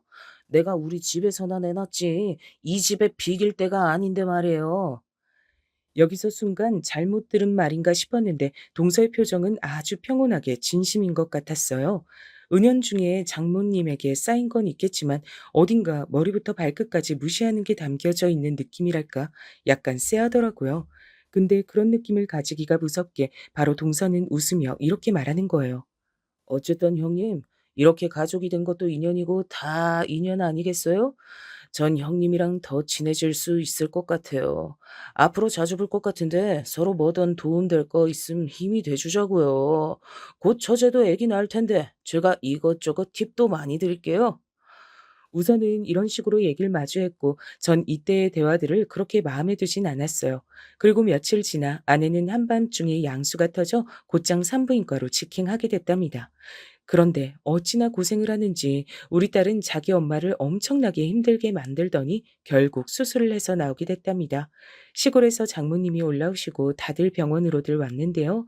이때 동서는 오지 않았어요. 처형이 다급히 변명을 하더라고요. 저기 많이 바빠서 우리 신랑은 못 왔어, 엄마. 한창 바쁠 때라. 근데 장모님은 그냥 안 넘기고 다그치시더라고요. 야, 이게 아주 지 처가를 똥으로 보는 거야, 뭐야? 처제가 지들 애를 그렇게 애기 때부터 봐주고 물고 빨고 다 했는데 그 처제가 애 낳는다고 하면 얘 이상 쳐와서 포기라도 해야지. 아유, 꼴배기 싫어 망할 놈 같으니. 그런데 이런 반응을 보면 단순히 혼전 임신만으로 이렇게 미워하시는 건가 싶어 납득이 잘 안 되기도 했어요. 암튼 장모님은 이때 며칠간 저희 집에서 산후조리를 해주셨어요. 니네 외할머니는 삼촌한테 맡기고 왔으니까 너무 신경 안 써도 돼. 오늘 내일 하는 것 같아도 안 죽을 사람처럼 살아있으니까 걱정 마. 나도 내 딸내미 좀 챙기고 살자고 아주 호통을 치고 왔어. 덕분에 이때 아내는 장모님과 시간을 보내면서 조금 밝아졌답니다. 처형도 중간중간 드나들면서 눈치를 봤었고요. 근데 이때 장모님이 하시는 말씀을 듣고 분위기를 눈치채긴 했어요. 아니, 아예 장모님이 먼저 나서서 종용을 하시더라고요. 너 얼른 얘 사업에 따라붙어서 같이 일하고 너도 능력 키워. 그리고 지금부터라도 준비해서 이혼할 생각해. 어머, 엄마, 제부도 있는 앞에서 무슨 말이야, 진짜. 내가 왜 이혼을 해? 그런데 장모님을 가슴을 치며 마구 화를 내시더라고요. 왜 그놈이 지 처제 사업하는 데까지 드나들면서 추접이야. 다 네가 만만하니까 그런데 껴들고 있잖아. 그 미친 시댁도 너 결혼할 때도 막말해대고 아유 진짜 애만 아니었으면 유정이만 없었으면 진작 다 내쫓았을 거야. 이쯤 되니 저는 둘 사이의 골이 뭔지 궁금해졌고 급기야 그 다음날 장모님이 잠깐 나가신 사이 아내가 말을 해줬는데요. 듣고 저는 선뜻 놀랐어요. 동생에 대한 다른 얘기를 들었으니까요. 엄마가 저러는 거 이유가 있는데 사실 형부가 바람핀 적 있거든. 에? 그게 뭐야? 언제? 아니, 그걸 알고도 차영은 같이 살고 있는 거야? 그보다 장모님은 그걸 언제 하신 건데? 아, 엄마랑 같이 있으니까 이런 부분은 어쩔 수 없이 오픈하게 되네. 사실 언니가 애 낳고 돌 됐을 쯤 형부가 예전에 만나던 여자랑 노닥거리는 걸 들켰어. 그때 엄마가 쫓아가서 죽일 듯이 멱살 잡고 그랬지. 아, 그야 장모님 입장에선 그럴 수밖에 없으시지. 아니, 동서는 어쩌다가 왜 그런 거래? 아내는 이런 부분을 알면서도 계속 자기 형부를 참고 봐야 했던 것 같더라고요. 다 어디까지나 집안이 기울어서 그랬다나요? 바람 피우는데 이유가 있겠어? 그냥 옛 여자가 생각났겠지. 언니 우울증이나 떽떽거리는 성격에 질린 부분도 있을 거야. 암튼 형부가 100번 잘못한 거 맞는데 그때 헤어지지 못했어. 그때도 이혼할 생각은 있었던 거네, 그럼. 근데 그 지경까지 갔으면 같이 살기 힘들지 않아? 지금도 투닥거리긴 해도 잘 지내는 것 같은데. 난 꿈에도 상상 못했어. 이때 나온 말을 듣고 저도 경악할 수밖에 없었어요. 장모님 입장에선 동서가 원수 같을 만도 하더라고요. 언니가 시댁에 울면서 형부 바람을 얘기했는데 그럼 이혼하고 애 데리고 나가라고 했나 봐. 집은 그대로 두고 아무것도 못 준다고 말이야. 우리 엄마까지 쫓아가서 난리를 쳤는데 시댁 어른들이 눈 깜짝도 안 했어. 딸 잘 키우지 그랬냐고 하더래. 이런 상황까지 듣게 되니 저도 동서에 대해선 어느 정도 경계하게 되더라고요. 뭐 남녀를 떠나서 외도하고 하는 종자들은 애시당초 동서끼리의 사이에서도 꽤 별로인 타입이니까요. 암튼 얼마 안 돼요. 장모님은 호언장담하시던 것과 달리 외할머님이 위도 깨지시는 바람에 다시 내려가셨고요. 아내는 한 달 만에 복귀해서 다시 일을 하게 됐어요. 이때 사무실을 결국 넓히게 되어 근처로 이사 가게 됐답니다. 하지만 이때 정말 어쩔 수 없이 명목상으로 처형이 봐주고 있었지만 동서는 자기 거래처를 소개시켜 준답시고 슬쩍 한 발을 걸어둔 상태였거든요. 저한테 갑자기 전화 와서 이러더라고요. 잘 지내셨죠, 형님? 보니까 처제가 애 낳고 몸이 많이 안 좋다면서요. 당분간은 저희한테 맡겨두세요. 쇼핑몰 배송이나 상담 관련된 것도 직원 뽑아뒀으니까요. 잘 될 때 처제가 나와서 좀 더 힘을 내야 할 텐데 안타깝네요. 저는 이 상황이 찜찜했지만 그래도 처형은 꽤 진지하게 이 사업에 동참하고 있는 중이었거든요. 아내는 꽤 굳건하게 처형을 믿고 일을 맡기고 있어서 더 나서진 않았어요. 하지만 언제나 찜찜한 것들이 사건을 만드는 법이죠. 왜냐면 얼마 안 되어 알바생 한 명이 그만뒀는데요. 제가 뽑았던 직원이라 그런지 저한테 연락 왔더라고요. 전화 받고 저는 무척 당황스러워서 곧장 손윗동서에게 전화를 했어요. 저기 동서, 김지현 씨 그만뒀다는데 동서도 알고 있지? 이거 설명을 좀 해줘야 될 것 같은데. 이렇게 말해서 좀 그렇지만 동서한테 불만이 있는 것 같더라고. 급여도 잘 안 주고 일을 과하게 시켰다고 하는데 이거 어떻게 된 일이야? 저는 개인 사업자가 아니긴 하지만 다니는 회사에서 맡고 있는 직책으론 수없이 이런 일을 해봤으니까요. 동서가 일을 하는 모양새가 마음에 안 들었어요. 근데 동서는 제대로 듣지도 않고 갑자기 말투가 세져서 이렇게 말하더라고요. 걔가 그렇게 말하던가요? 그거 노동청에 고소한다고 사람을 그렇게 궁지에 몰더니 기어이 그 꼴을 내네. 다 됐고요. 내 전화나 좀 받으라고 하실래요? 저기 동서, 그렇게 말할 분위기가 아니야 이거. 내가 말하기도 좀 그렇지만 개인적으로 따로 보자고 부르기도 했다는데 그것 때문에 아주 불쾌해하더라고. 신고하겠다고 하는 걸 내가 지금 막고 있어. 어떻게 된 일이야? 진짜 이건 처형이나 저희 아내에게 말하기도 좀 민망한 상황이라 전 꽤 난감한 상태였어요. 그런데 갑자기 동서는 무슨 돌에 벼락이라도 맞은 사람처럼 이렇게 대꾸하더라고요. 암만 생각해도 정상인 것 같지 않아 보였어요. 아, 진짜 별 참견을 다 하시네.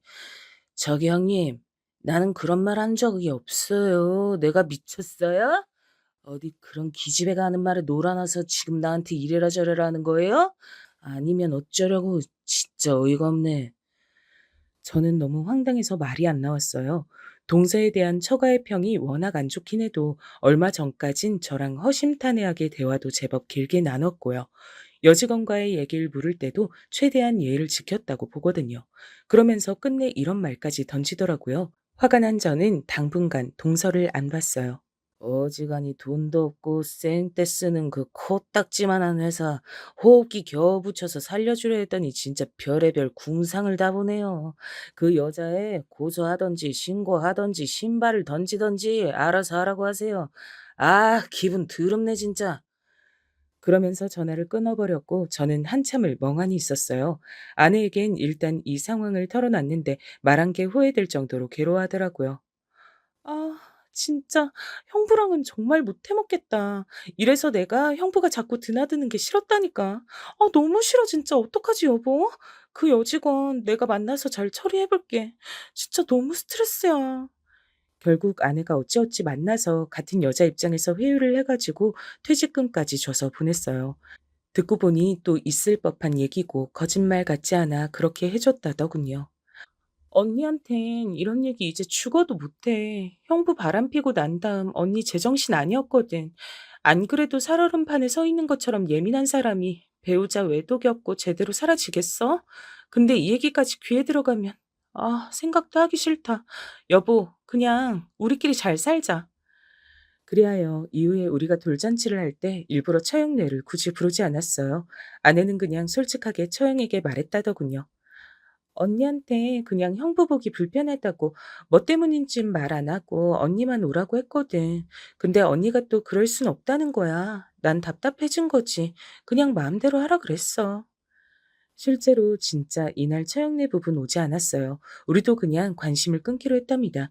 이 무렵부터 처형조차 아내에게 연락을 끊고 오질 않으니 아내는 많이 힘들어했어요.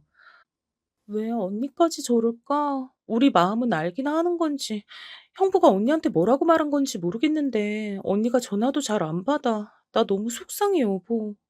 별 수 있겠어. 그래도 자매니까 처형은 좀 기다려봐. 동서에 대해선 나도 뭐라 할 말이 없다.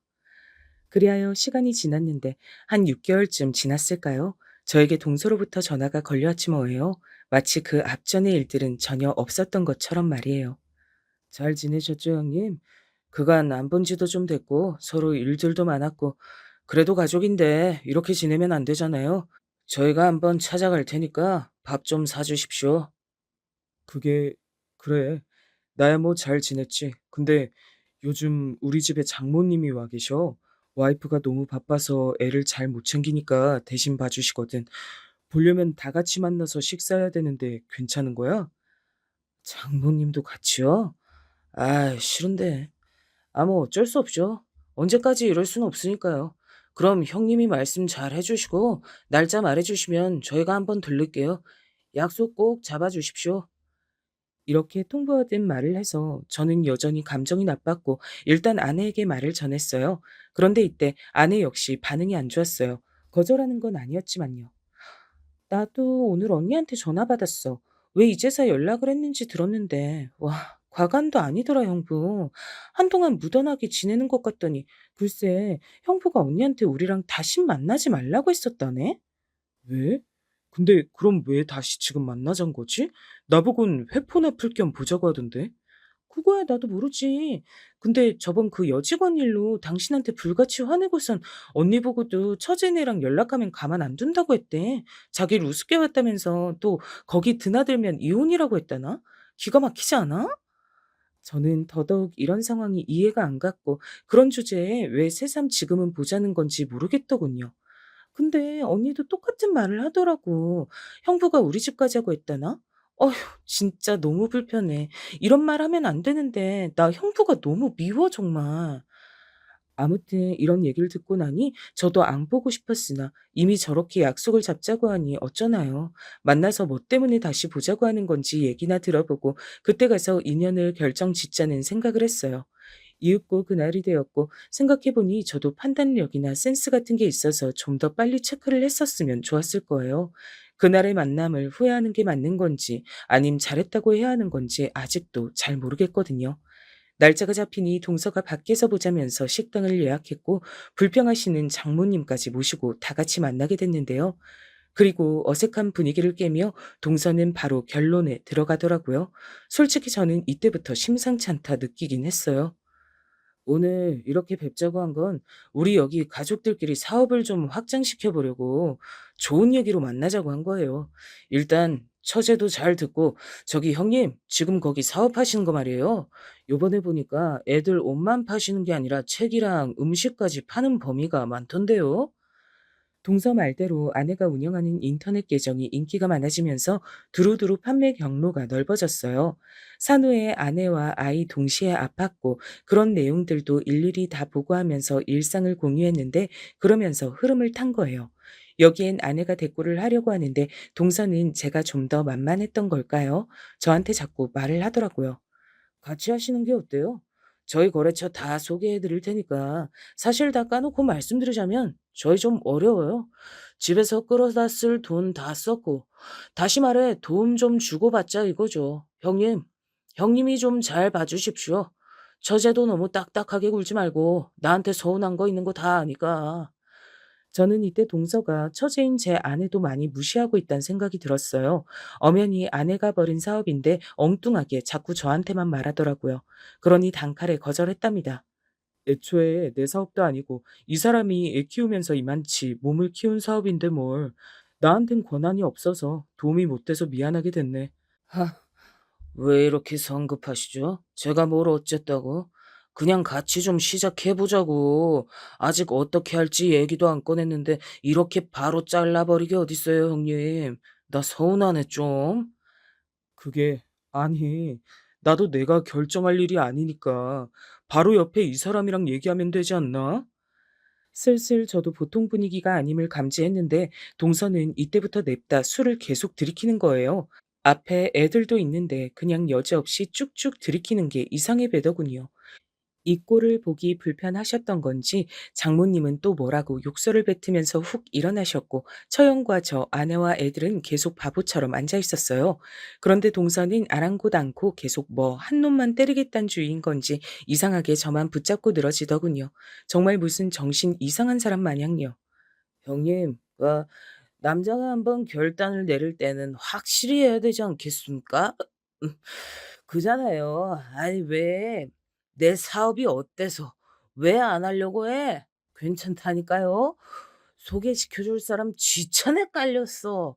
내가 이런 말하고 있으니까 우스워요, 지금? 이야, 술도 별로 못하는 것 같은데 단숨에 들이킨 그 몇 잔 때문에 목까지 뻘개진 동서는 계속해서 저만 붙들고 쏴대는 거예요. 동서, 너무 취한 것 같아. 그러지 말고 다음에 얘기하지 그래. 근데 이때부터 동서가 선을 넘기 시작했고 저는 더 이상 유순한 말로 대꾸할 수 없게 됐어요. 형님 동서 아니고 일반 남자들 관계면 벌써 뭐가 날아가도 날아갈 쓸 상황이 된 거예요. 에이씨, 손대지 말고요.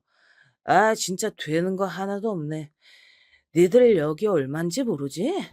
주제도 안 되는 걸들 데려왔더니 뭘 조곤조곤 못한다고 요상을 떨고 있어, 이것들이. 아우, 씨, 진짜.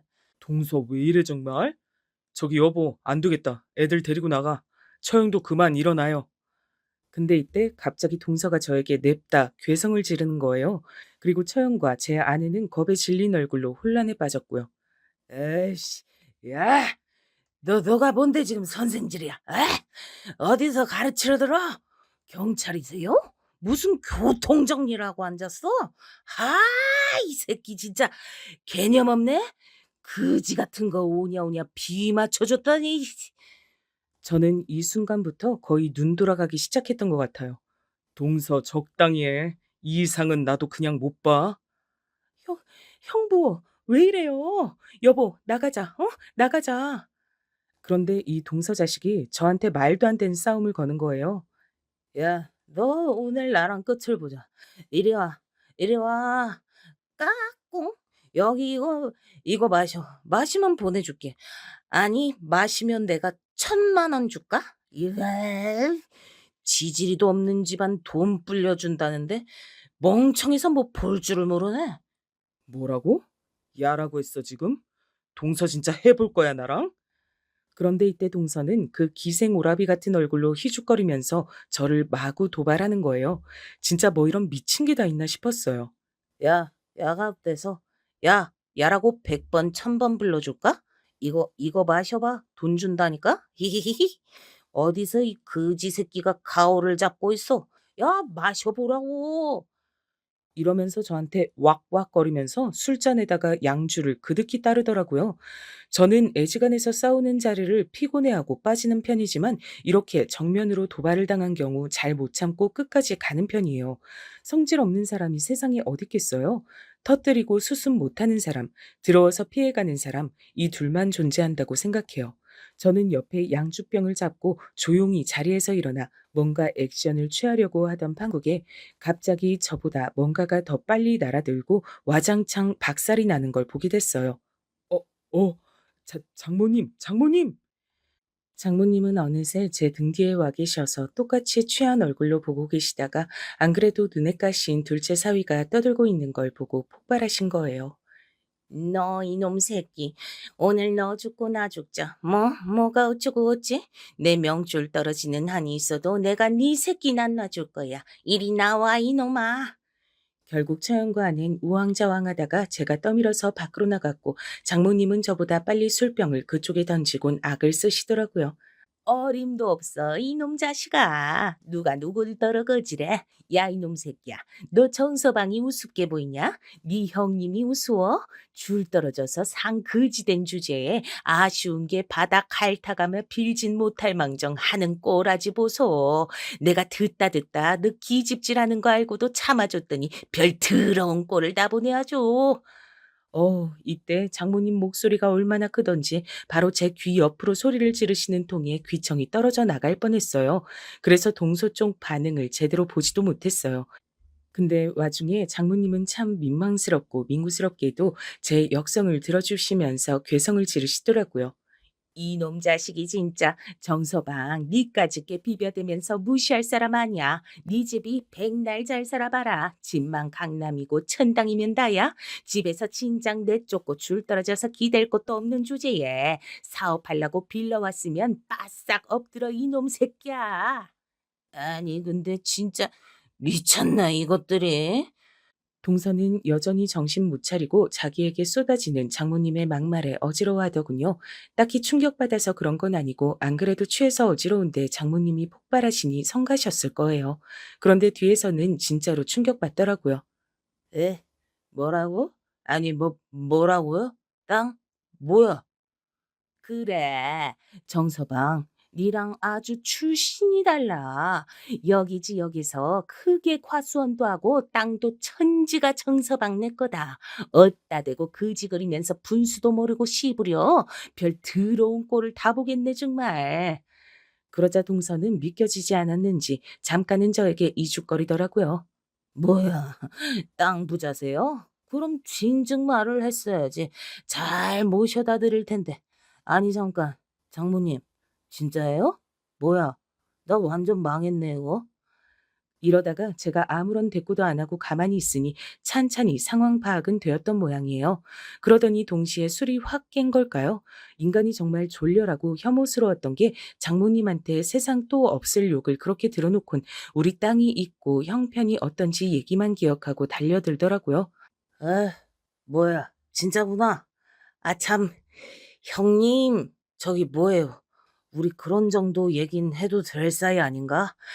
나한테도 말을 해주시지. 나 제주도 진짜 자주 가는데 그렇게 큰 과수원이랑 농장을 한다고요? 와, 우리 형님 내숭이 너무 심하시잖아, 진짜. 저기 형님, 잠깐만요.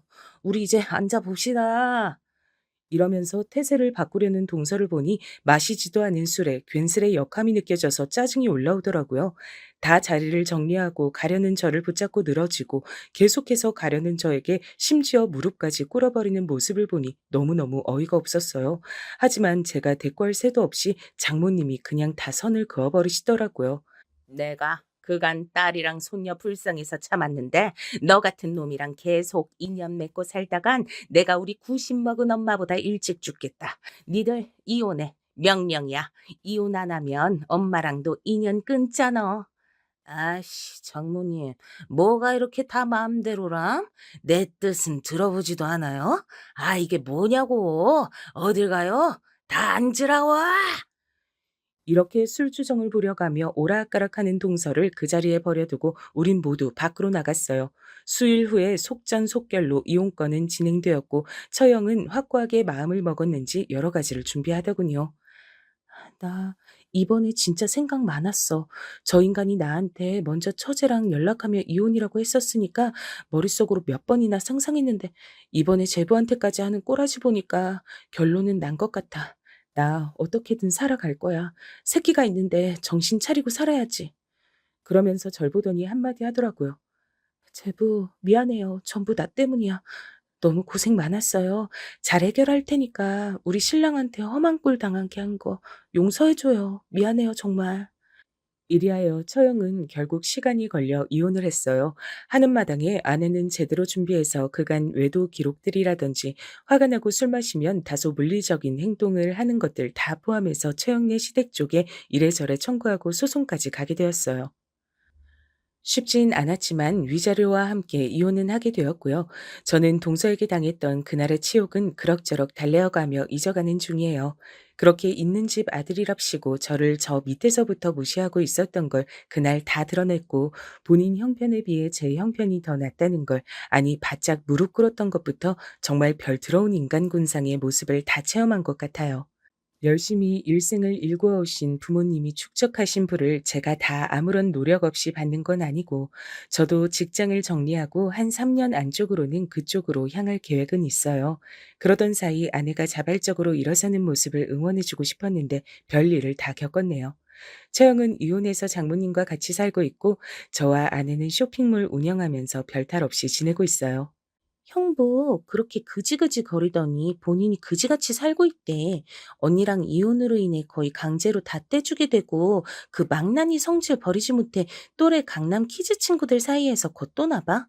그 뒤로 어찌 사는진 난 모르지. 알고 싶지도 않아. 우리 언니 재혼 안 하고 그냥 저렇게 평생 혼자 살았으면 좋겠어.